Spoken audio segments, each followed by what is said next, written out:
Unsuccessful business இருந்தேன். எனக்கு மிரட்டல்லாம் கூட இருந்துச்சு. பார்த்தீங்கன்னா பொறுப்பு இன்னைக்கு நம்ம 15 லட்சம் பாட்டில் ஒரு நாளைக்கு கலெக்ட் பண்றோம். We want to give to the Prime Minister. பயணம் யூஎஸ் எல்லாத்துக்கும் வணக்கம். நான் உங்க நிஷா. தொடக்க காலத்திலிருந்து பல தடைகளை கடந்து காலத்திற்கு ஏற்றாற் போல் மாற்றங்களை ஏற்றுக்கொண்டு தொழில் உலகத்தில் தனக்கென ஒரு அடையாளத்தை படைத்த மாமனிதரை தான் நாம் இன்று சந்திக்கவிருக்கிறோம். அவருடைய 42 கால தொழில் பயணத்தில் அவர் சந்தித்த வீழ்ச்சி, முயற்சி மற்றும் எழுச்சி இவை அனைத்தையுமே அவர் கூற கேட்போமா? வாங்க எபிசோட்ல போயிடலாம். வணக்கம் சார். உங்களுடைய 42 கால தொழில் அனுபவம் அப்படிங்கிறது ரொம்ப பெரிய விஷயம். அப்ப அந்த 42 கால அனுபவத்தை, உங்களோட பயணத்தை தொகுத்து சொல்லணும் அப்படின்னா எப்படி சொல்லுவீங்க? நன்றி. என்னுடைய வாழ்க்கை பாத்தீங்கன்னா நிறைய பள்ளம் மேடம் நிறைஞ்ச ஒரு வாழ்க்கை பயணம். ஒரு கிராமத்துல பிறந்தவன், கிராமத்திலேயே வளர்ந்தவன். ஸோ கிராமத்திலேயே ஸ்கூலிங் தான் முடிச்சுட்டு சிட்டிக்கு போயிட்டு ஒரு டிகிரி போஸ்ட் கிராஜுவேஷன் பண்ணேன். ஆனா அது எனக்கு போதும் அப்படின்ற ஒரு மனசுல தோணுதுக்கு அப்புறமா இன்னும் படிக்கணும்னு சொல்லிட்டு ஐஐடி டெல்லி வரைக்கும் போயிட்டு அங்க படிச்சுட்டு, ஸோ தமிழ்நாட்டுல வேலை செய்ய முடியாம மற்ற ஸ்டேட்ல போயிட்டு நான் சேவ் பண்ணிட்டு இருந்தேன். திரும்பி 1985 got married. Fortunate to have a wife from again IIT Madras. We have a nice family. Started in Bangalore. Worked in 2-3 companies. So தமிழ்நாட்டுக்கு வரணுன்ற ஒரு வெறி இருந்ததுனால I shifted my job to Tamil Nadu. அம்பத்தூர்ல ஒரு கம்பெனில ஜாயின் பண்ணேன். பட் சந்தோஷமான இடத்துக்கு வரணும்னு ஆனா சந்தோஷமான வேலை இல்லாம போயிடுச்சு. இந்த சென்ஸ் அங்க ஒரு some suspicion was going on. அதனால I left the job overnight. ஒரு பிளானிங் இல்லாம அந்த வேலையை விட்டுட்டு வீட்டுக்கு வந்தாச்சு. ஈவினிங் வயசு கேட்கறாங்க, அவங்க வேலையை விட்டு வந்திருக்காங்க. என்ன ஒரு மாதிரி இருக்கீங்க அப்படின்னு கேட்கும் போது வேலையை விட்டு வந்தாச்சு அப்படின்னு நாளைக்கு என்ன செய்வீங்க தெரியல, இனிமேதான் பிளான் பண்ணணும். ஸோ அந்த ஒரு பிளானிங் இம்மீடியட்டா அமைஞ்சது. ஒரு பிசினஸ் ஸ்டார்ட் பண்ண, ட்ரேடிங் பிசினஸ். ஏன்னா financially not so good. So அதனால ஒரு பொருளை வாங்கி நம்ம விற்கிற மாதிரின்ற ஒரு ட்ரேடிங்ல not much of investment. So அந்த ஜேர்னி ஸ்டார்ட் பண்ணேன். So that is a twist in my life. In the sense, I took a decision overnight. For what reason? I learned it over a period. இது நம்ம ஒரு entrepreneur மாற போறோம்ன்றது I learned only in that particular incident. ஒரு incident எல்லாத்தையும் மாத்திச்சு. So inspiring. And அந்த ஒரு முடிவு எடுக்கிறதுக்கு ரொம்ப நாள் யோசிக்க தேவையில்ல, ஒரு செகண்ட் போதும்னு சொல்லுவாங்க இல்லையா? போதும், கட்டாயம் போதும். அது it has given a nice twist in my life. I never wanted to be an entrepreneur that time. ஏன்னா அப்பா பிசினஸ் மேனா இருந்தார், அன்சக்சஸ்ஃபுல் பிசினஸ் மேனா இருந்தார். ஸோ அவர் நிறைய வாழ்க்கையில தொலைச்சதுனால குடும்பத்துல நிறைய பிரச்சனை இருந்துச்சு. பிசினஸே வேண்டாம், ஏதாவது ஒரு வேலை இருந்தா போதும்னு சொல்லிட்டு தான் பிசினஸே வேண்டாம்னு சொல்லித்தான் நான் இறங்கினது. பட் ஆனா fate has driven me to business again. நமக்கு டெஸ்டினியா தானே. எக்ஸாக்ட்லி. இப்போ நீங்க ஷேர் பண்ண விஷயத்துல ஒரு அன்எக்ஸ்பெக்டடா தான் நான் ஆண்டர்பிரினர் ஆனேன், வித்தவுட் அ பிளான் அப்படின்னு தான் சொன்னீங்க. அப்ப அந்த ஆண்டர்பிரினர் ஆனதுக்கு அப்புறம் நெக்ஸ்ட் ஸ்டேஜ் ஆஃப் லைஃப் எப்படி இருந்தது? It's very tough. ஏன்னா எந்த ஒரு ப்ரிப்பரேஷன் இல்லாம நான் பிசினஸ் ஸ்டார்ட் பண்ணது எனக்கு ஷாக்கிங்கா இருந்தது. இருந்தாலும் ஒரு கட் ஃபீல் லைக் நம்ம இதை தாண்டிட முடியும் அப்படின்னு சொல்லிட்டு so I was in touch with many of my friends. அவங்க மூலமா ஒரு பிசினஸ் கொண்டு வரலாம்னு சொல்லிட்டு தான் அந்த ட்ரேடிங் ஸ்டார்ட் பண்ணேன். Trading did not last for a long time. So குறுக்க இன்னொரு ஃப்ரெண்ட் என்ன சொன்னாங்கன்னா, why don't you do some manufacturing? We are looking for some nylon recycling எதிர்பார்த்துட்டு இருக்கோம், அது நீங்க பண்ண நல்லா இருக்கும், any quantity use and will டேக்னு சொல்லி ஒரு இன்ட்ரெஸ்டிங்கா சொன்னாரு. ஸோ when I felt நம்ம ஏன் பண்ணக்கூடாதுன்னு சொல்லிட்டு I found a partner who is into collecting nylon waste. And then we both joined together. அதை combine பண்ணி we manufactured the product and then supplied to SRF அப்படின்ற ஒரு கம்பெனி, சென்னை. அந்த company கொடுத்துட்டு இருந்தோம். ஸோ வெரி இன்ட்ரெஸ்டிங் ப்ரொபோசிஷன், நல்லா போயிட்டு இருந்தது. And as usual in between ஒரு slump வந்துச்சு. Slump in the sense there's a drop in bottom line and the profit started eroding. So in the business வந்து ran nearly 9 years and there was much of a scaling. 9 big years. இதுல என்னென்ன ஃபெயிலியர்னு பார்த்தீங்கன்னா, in life you should choose a right business partner அப்படின்ற ஒரு lesson. Correct. ரெண்டாவது வந்துட்டு ஒரு financial support இல்லாம, ஃபினான்ஷியல் பேக்ரவுண்ட் இல்லாம you just cannot win over a business அப்படின்றதையும் தெரிஞ்சுக்கிட்டேன். Then a particular team, the team என்றது வந்து prospective team which is successful அப்படின்ற காம்பினேஷன் இருந்தாதான் வந்து பண்ண முடியும் அப்படின்றத லேர்ன் பண்ணேன். So I was supposed to drop the business, so no other go. My only support was my wife. Through and through, she worked as a director of an IT company. Yeah. So she was making a fantastic money. எப்படி சொல்லுவாங்க friends எல்லாம், madam வந்து லிஃப்ட்ல போயிட்டு இருக்கோம், நீங்க வந்து படியில் எடுத்துட்டு போயிட்டு அவ்வளோ difference of success, difference of salary also. So அது வந்து ஒரு எனக்கு ஒரு சேஞ்ச் கொடுத்தது. சரி, நோ மோர் பிசினஸ், அப்பா மாதிரி நம்மளும் ஃபெயில் ஆகிறோம், இந்த பிசினஸ் வேண்டாம் அப்படின்னு சொல்லிட்டு ஐ டுக் அப் a job in Dubai. So I served in Dubai for 3 years. Okay, made some money, closed all the loans. Okay. Then I wanted to come back and I came back. வந்ததுக்கு அப்புறம் வந்து the way did not allow me to serve in India. The same person called me again to Dubai. Okay. இது வந்து நீ இல்லாம இந்த business நடக்காது, நீ வந்தே ஆகணும் அப்படின்னு சொன்னதுக்கு அப்புறமா I went back. But unfortunately வந்து ஒரு 10 days கூட நான் கண்டினியூ பண்ண முடியல. I was given a hefty salary, every damn thing was given to me. But still I wasn't happy over it because of health reasons. Okay. So I was to rush to Chennai for a medical check. இங்க வந்து medical checkup எல்லாம் பார்த்துட்டு I felt now I should not go back again. I should find something அப்படின்னு யோசிச்சுட்டு இருக்கும்போது இந்த previous கம்பெனில work பண்ண ஒரு மேனேஜரோட ரெஃபரன்ஸ் மூலமா ஒரு HR கால் வந்தது. உங்க எக்ஸ்பீரியன்ஸ்க்கு வந்து இதே பாலிஸ்டர் ஃபைபர் மேனுஃபேக்சரிங் கரூர்ல வந்து ஒருத்தர் ஸ்டார்ட் பண்ண போறாரு, நீங்க அந்த கம்பெனில வந்து சிஓவா சேரலாமா, வரீங்களா அப்படின்னு சொல்லி கேட்டாங்க. Okay. So the interview was taken in Chennai, followed by கரூர்ல நடந்துச்சுங்க. Okay. So almost பாத்தீங்கன்னா one day I was here, half a day I வந்து take a decision. Okay. And then they were salary beyond my expectation. And I was nominated, appointed as a COO. Okay. So I was asked to stay next day to select my subordinates, the managers la. So the project was in a hurry. Okay. So I was also fascinated. Okay, very good. So I got a nice breakthrough. I joined within 10 days. I was in Karur in February 2008. Okay. For 3 months, the journey started. The project journey started. So with that, he was to close the business, close the project, new project. So initially என்ன சொன்னாங்கன்னா, நீங்க வந்து உங்க சேலரியை பாதியாக்கிக்க முடியுமா அப்படின்னு முதல்ல ஒரு request. So நான் வந்து கடல்ல நடுப்பதற்கிற மாதிரி ஃபீல். சரி, okay, no problem.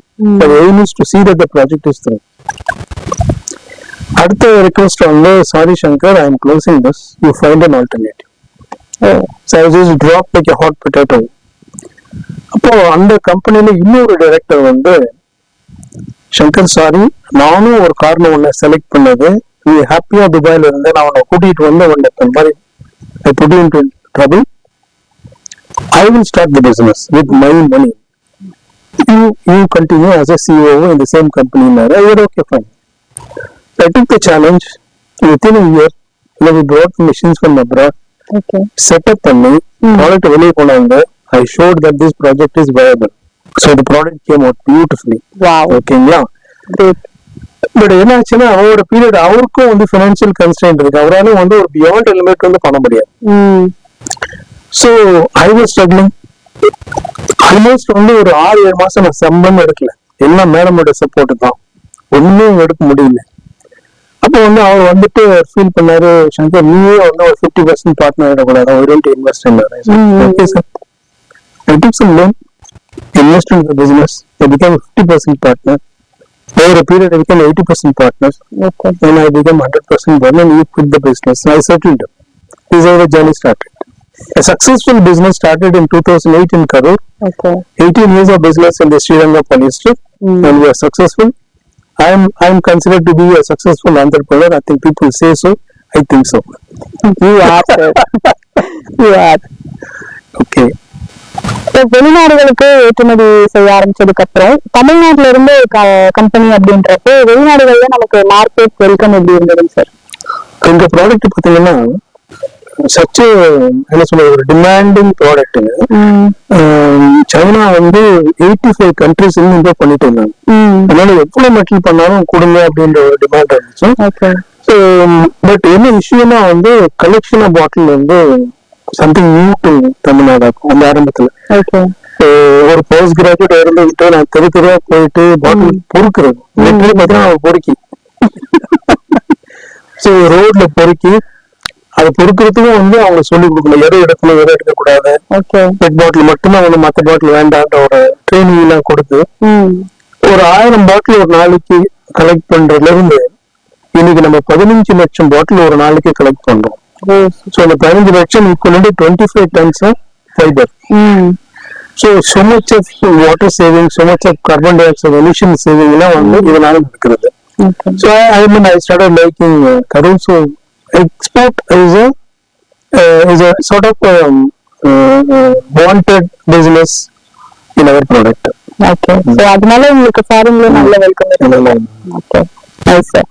And sustainable eco friendly products பண்ணணும் அப்படின்றது உங்களுக்கு எந்த பாயிண்ட்ல தோணுச்சு?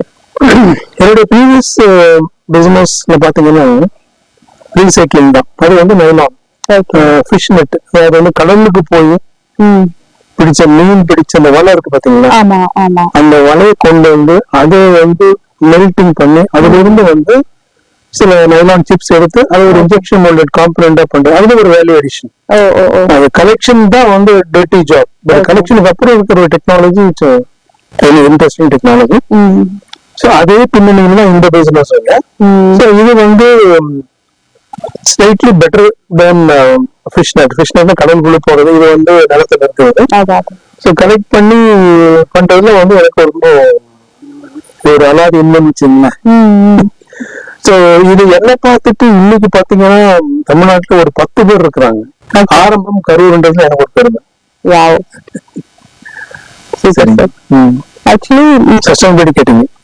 ஓகே. சோ அந்த ஐடியாலஜி எப்ப தோணுச்சு அப்படின்னா மை ப்ரீவியஸ் கம்பெனி சொன்ன பாத்தீங்களா, அது ப்ரீவியஸ்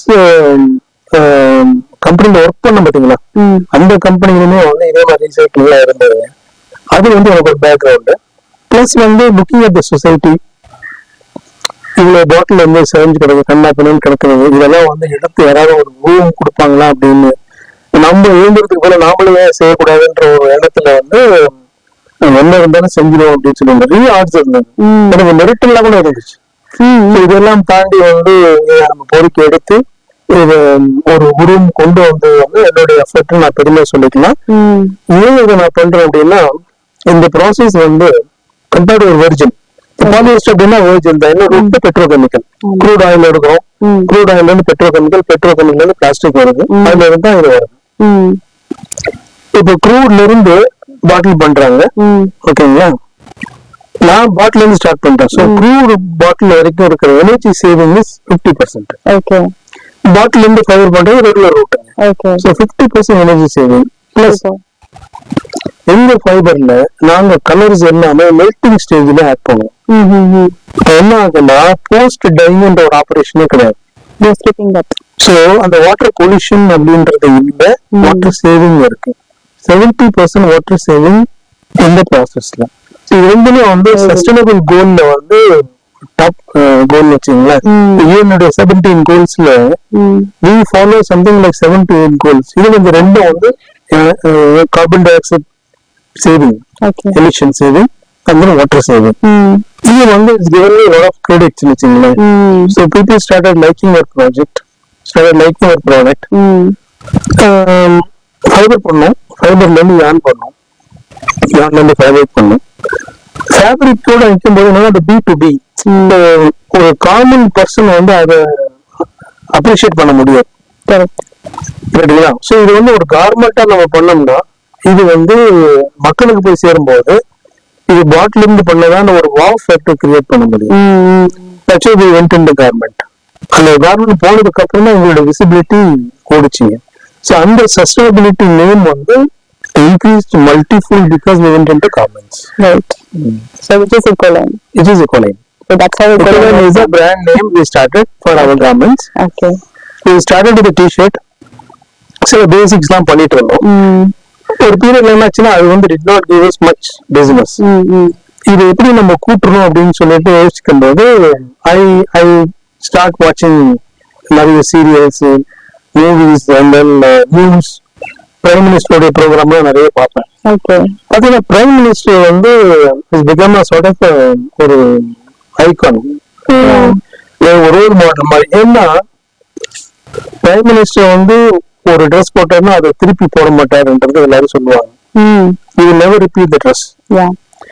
ஸோ ஒவ்வொரு நாளுமே அவருடைய ட்ரெஸ் பேட்டர்ன் வந்து வித்தியாசமா இருக்கும், கலர்ஃபுல்லா இருக்கும், டிஃப்ரெண்டா இருக்கும். அது வந்து இன்ஸ்பயர்ட் மீ. இது வந்து ஏன் நம்ம மோடி ஜாக்கெட் பண்ணக்கூடாது, யாருமே பண்ணல. சவுத்ல வந்து மோடி ஜாக்கெட்ன்றது ரொம்ப அன்காமன், யாரும் போட மாட்டாங்க. ஃபர்ஸ்ட் ஆஃப் ஆல் திருப்பூர்லயும் பாத்தீங்கன்னா யாரும் கிடையாது, ஜாஸ்தி கிடையாது. இது ஏன் பண்ணக்கூடாதுன்னு சொல்லிட்டு ஸ்லோவா அதை மாஸ்டர் பண்ணி ஒரு ஸ்டேஜ் கொண்டு வந்துட்டு we posted in the website. We also started selling. IIT Madras purchased a lot of garments from us. So they like the product. இது வந்து இந்தியன் ஆயில் கார்பரேஷனுக்கு தெரிய வந்துச்சு. இந்தியன் ஆயில் கார்பரேஷன் என்ன சொன்னாங்கன்னா, உங்க ப்ராடக்ட் வந்து எங்களுக்கு ரொம்ப பிடிச்சிருக்கு, நாங்களும் வந்து பாலிமர் இருக்கிறோம், எங்களுக்கு வந்து ஒரு கிரெடிட் வேணும். நீங்க வந்து பெட் பாட்டில இருந்து கார்மெண்ட் வரைக்கும் பண்றீங்க, ஜாக்கெட்டும் பண்றீங்க, அதனால வந்து இனிஷியலா ஒரு 500 ஜாக்கெட்ஸ் எங்க எக்ஸிகியூட்டிவ்ஸ் நீங்க சப்ளை பண்ணுங்க அப்படின்னு கேக்குறாங்க. கரும்பு தின்றது கூலி வேணுமா?